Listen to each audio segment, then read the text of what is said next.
Selamat mengikuti mata kuliah antarmuka sistem komputer. Mata kuliah ini diselenggarakan oleh program studi elektronika dan investasi, Departemen Ilmu Komputer dan Elektronika, Fakultas Matematika dan Ilmu Pengetahuan Alam, Universitas Gadjah Mada, Yogyakarta. Pada modul pertama ini kita akan mempelajari tentang dasar-dasar dari komputer mikro, bagaimana sambungan yang harus disediakan oleh prosesor untuk bisa menyambungkan ke dalam sistem komputer. Kita ketahui bahwa di dalam sistem komputer yaitu ada 3 komponen dasar atau unit dasar, yaitu ada CPU atau prosesor atau microprosesor, kemudian ada memori atau main memory, kemudian ada I/O unit atau antarmuka I/O atau modul I/O atau I/O controller. Kemudian dari controller nanti akan disambungkan ke perangkat luar atau peripheral atau I/O device. Jadi pada bagian ini kita akan fokus pada bagaimana microprosesor menyediakan sambungan atau antarmuka yang nanti bisa disambungkan ke komponen-komponen pendukung, yaitu dari microprosesor bagaimana disambungkan ke memori utama, bagaimana nanti disambungkan ke input-output. Untuk materi pertama kita fokusnya pada bus, jadi yang bus yang disediakan oleh microprosesor. Oke, seperti sudah kita ketahui bahwa sistem mikrokomputer terdiri dari unit-unit utama, ada microprosesor, kemudian ada memori. Memori bisa berisi memori yang read-only memory atau ROM, dan juga memori RAM, random access memory. Kemudian ada input-output unit atau I/O unit atau I/O interface atau I/O controller. Nah, dari I/O ini nanti akan disambungkan ke peralatan I/O atau peripheral. Nah, di dalam struktur yang sederhana ini kita lihat blok diagram dalam komputer mikro yang secara dasar ini terdiri dari 4 unit, microprocessor unit, kemudian ROM, RAM, dan I/O unit. Nah, keempat unit ini tersambungkan dengan bus yang kita sebut dengan sistem bus. Ada bus alamat, kemudian ada bus data, dan ada bus kendali. Fokus kita sekarang pada prosesor. Prosesor yang kita akan pelajari adalah prosesor yang sederhana. Prosesor pertama dari keluarga Intel, yaitu prosesor Intel 8088, yang merupakan prosesor pertama yang diimplementasikan menjadi komputer IBM PC XT yang pertama. Ini menggunakan prosesor ini. Nah, prosesor ini memiliki bentuk IC yang standar, yaitu menggunakan 40 kaki. 40 kaki di situ masing-masing kaki kalau kita ingin menyambungkan dengan memori dan I/O juga harus diketahui fungsi dari kaki-kaki yang ada. Kaitannya tadi dengan bus alamat, bus data, dan bus kendali. Nah, kalau kita lihat pada prosesor 8088 ini, maka bus alamat dan bus data di dalam penamaan kaki-kakinya atau pin, ini kalau alamat menggunakan A, simbol A itu address. Kalau data menggunakan D, itu data. Nah, prosesor 8088 ini menggunakan yang disebut dengan multiplex. Jadi antara alamat dan data itu ada yang digabung jadi satu. Artinya fungsi dari kaki itu suatu saat bisa berisi alamat dan saat yang lain berisi data. Nah, ini artinya itu istilahnya di multiplex. Ya. Jadi ini ada pin 9 sampai 16 yaitu untuk address dan data, yaitu address dan data untuk data 0 sampai data 7. Jadi kita ketahui bahwa prosesor 8088 ini adalah prosesor 8 bit ya, meskipun secara internal adalah 16 bit, tapi eksternal bus datanya cuma 8 bit. Jadi ini prosesor 16 bit, tetapi eksternalnya data busnya cuma 8 bit karena keterbatasan dari perangkat luar ya. Memori I/O itu hanya memiliki kemampuan bisa mengirimkan data 8 bit. Nah, sebetulnya Intel sudah membuat yang awal itu 16 eksternalnya dan juga internalnya yaitu 8088 tapi 8086 tapi karena tidak didukung oleh peralatan luar maka Intel membuat seri yang mix yaitu yang masih 16 bit internal tetapi luarnya 8 bit. Ini yang digunakan pada IBM PC yang pertama ya. Nah, jadi ini kemampuan datanya 8 bit. Nah, dipakai kaki AD0 ini 16 sampai AD7 yaitu kaki 9 ya. Ini urutannya malah dari 16 ke 9 ya. D0-nya itu 16, D7-nya yang kaki 9 ya, tidak masalah. Ini yang penting itu menurut datasheetnya harus kita ketahui seperti itu. Nah, kemudian 8 sampai 1 ini address saja, A8 sampai dengan 14, kemudian sisanya addressnya A15 sampai A19. Jadi addressnya ini adalah 20 pin, yaitu kalau dipisahkan nanti dari A0 sampai A19 itu 20 kaki 20 pin, 20 bit, sehingga prosesor ini bisa mengalamati atau memiliki memory space atau ruang memori sebesar 2 pangkat 20, yaitu memiliki memory space sebesar 1 MB ya. Jadi memorinya ini memorinya memiliki alamat bisa sampai 1 MB, tapi lebar datanya cuma 8 bit ya. Nah, selain itu maka di sini akan ada sinyal-sinyal kendali yang digunakan untuk akses memori, akses I/O, akses DMA dan seterusnya, juga untuk interrupt, juga untuk clock, juga untuk power dan seterusnya. Nah, karena di dalam metode yang digunakan tadi metode multiplexing antara kaki alamat dan data, yaitu data 0 sampai data 7 itu dimultiplex dicampur dengan alamat 0 sampai alamat 7 ya. Maka ini ya diberikan cara untuk memisahkan. Bagaimana caranya? Di situ ada pin namanya ALE, pin 25. Ini address latch enable. Ini akan memberikan sinyal apakah informasi pada pin 9 sampai 16 tadi itu di situ apakah pas saat itu berisi data atau address ya. Kalau pin ALE ini nilainya high atau 1 atau 5 volt, maka pada pin AD0 sampai AD7 itu isinya alamat, yaitu A0 sampai A7. Kalau pin ALE ini low, maka isi pada jalur AD0 sampai AD7 isinya adalah data ya. Jadi itu mengenai multiplex. Jadi jalur alamatnya totalnya ada 20 A0 sampai A19. Ini bisa dipakai untuk mengalamati sampai dengan 1 MB. Ini spek dasar dari prosesor 8088. Jadi sudah dijelaskan bahwa antara data dan alamat di multiplex, kemudian dipisahkan, caranya adalah dengan menggunakan sinyal ALE. Nah, maka di sini digunakan buffer yaitu 74373, kemudian gate gerbang untuk aktivasi dari buffernya disambungkan dengan ALE ya, dengan ALE.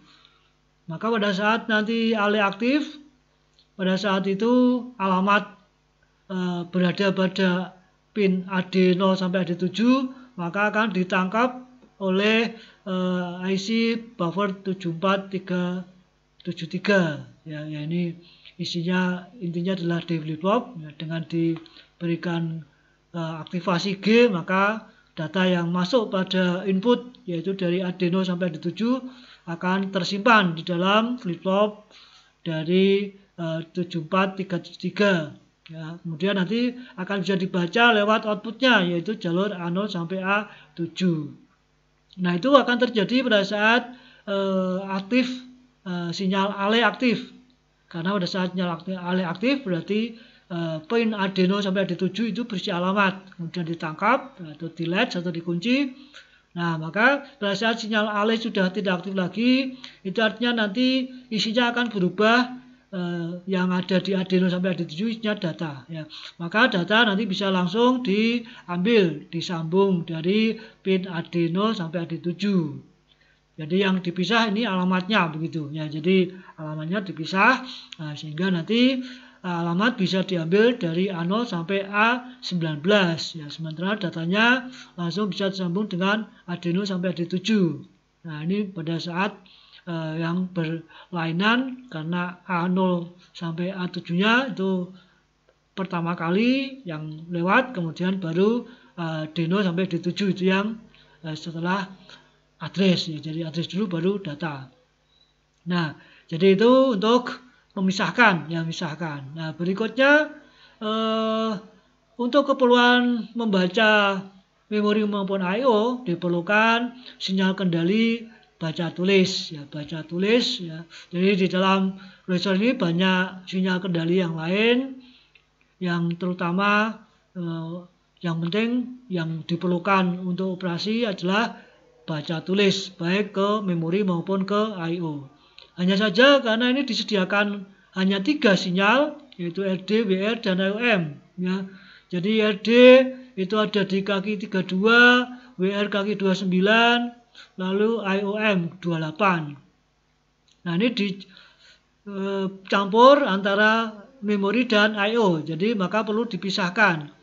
Jadi dari 3 ini, dari IOM, WR, RD itu harus menjadi untuk baca tulis ke memori ada 2 sinyal, baca tulis ke I/O 2 sinyal. Jadi dari 3 sinyal menjadi 4 sinyal.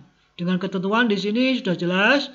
Kalau sinyal atau kaki IOM ini bernilai 1 berarti itu untuk akses I/O. Kalau bernilai 0 berarti untuk akses memori. Artinya read write itu tergantung sinyal read write-nya tergantung pada kaki IOM.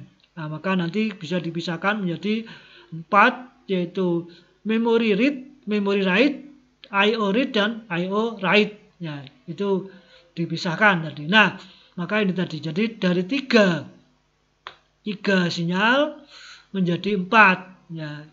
Jadi kalau kita lihat di sini karena tadi itu aktif low, ya, aktif low artinya pada saat 0 dia itu dinyatakan aktif, ya, aktifnya 0. Maka ini yang aktif read, yang sini 0 berarti itu M, memori, maka berarti ini memori read.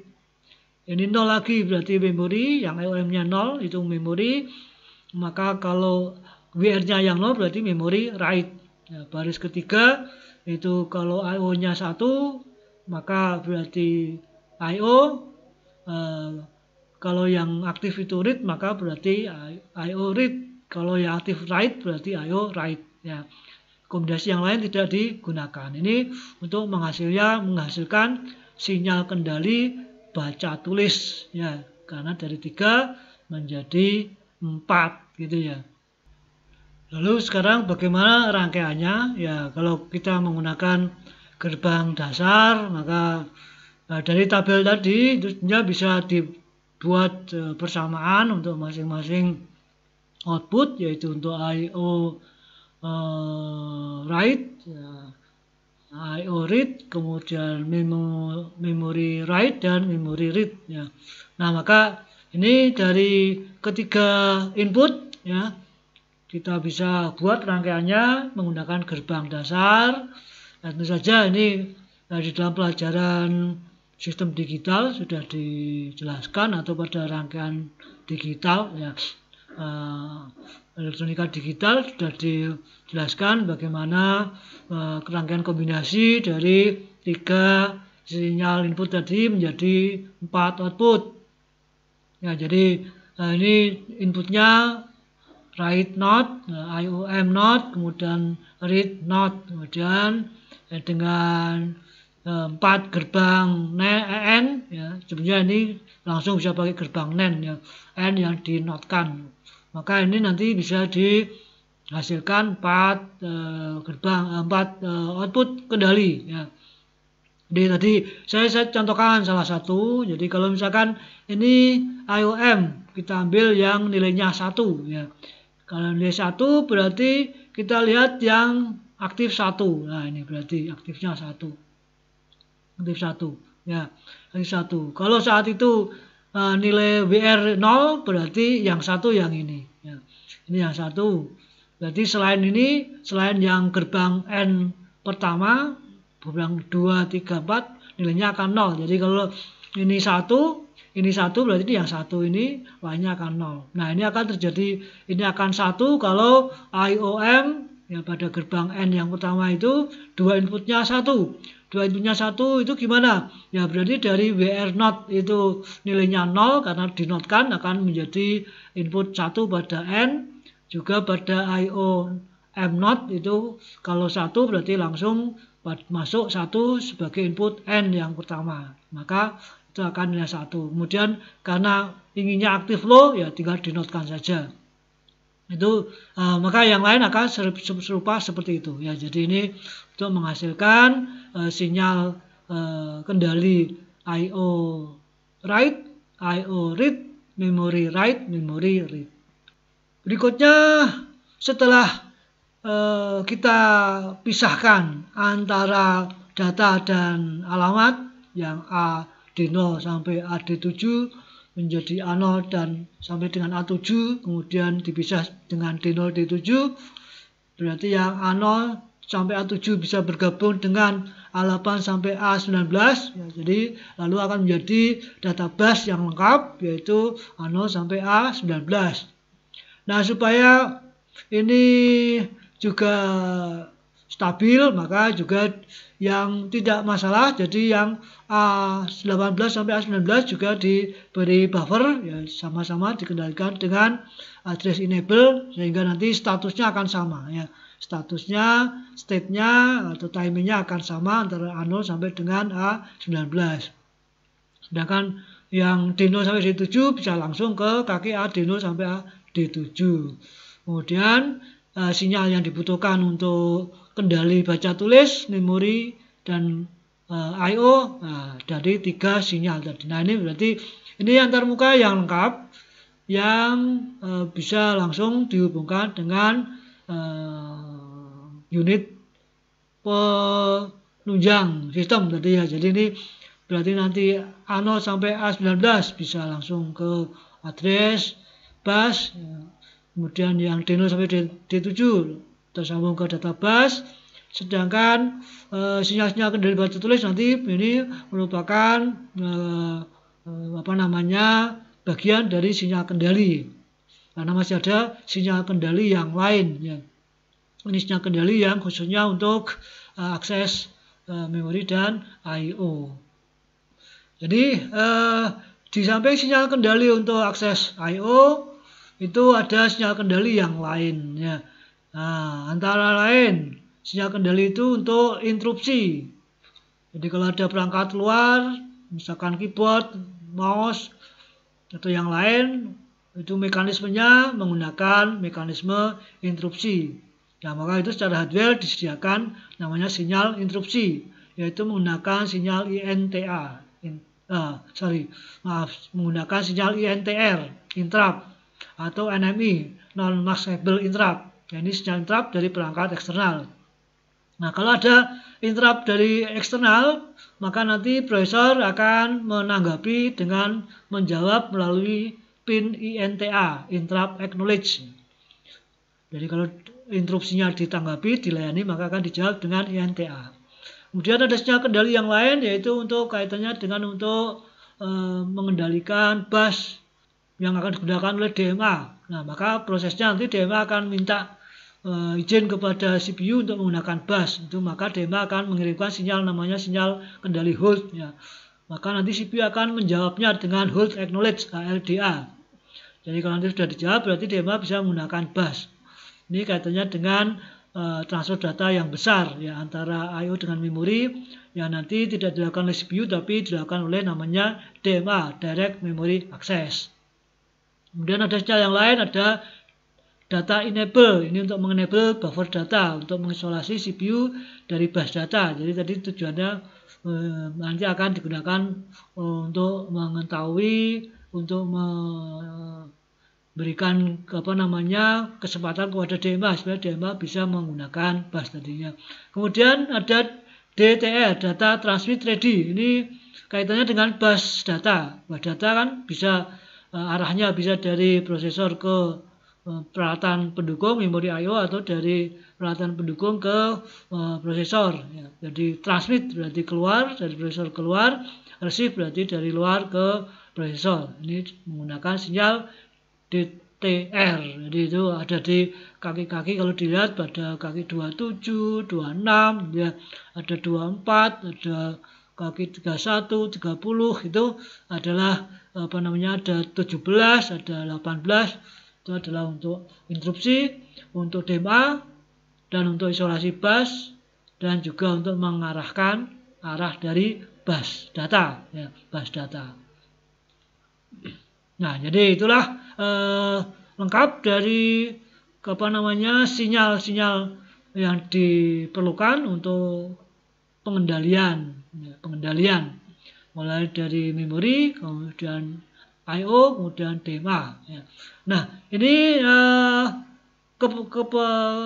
kebutuhan dasar ya dari sistem mikroprosesor, yaitu tadi adanya interface ke memori dan I/O minimal. Ini alamat data bus, kemudian sinyal kendali. Nah, ini sampai dengan sinyal kendali memori. Jadi kita sudah tahu bagaimana sinyal atau pin-pin atau jalur yang disediakan oleh prosesor untuk nanti bisa tersambung. Jadi karena kita menggunakan 8088 ini tidak bisa langsung tersambung, tapi ada mekanisme tadi ya, ada mekanisme harus dipisahkan antara bus alamat dan data, kemudian kendali read write juga harus dipisahkan seperti itu ya. Jadi ini untuk yang dasar saya kira sudah difahami bagaimana nanti jalur yang sudah siap ini bisa disambungkan ke memori dan I/O. Saya kira untuk modul 1 kita cukupkan sekian dulu, terima kasih.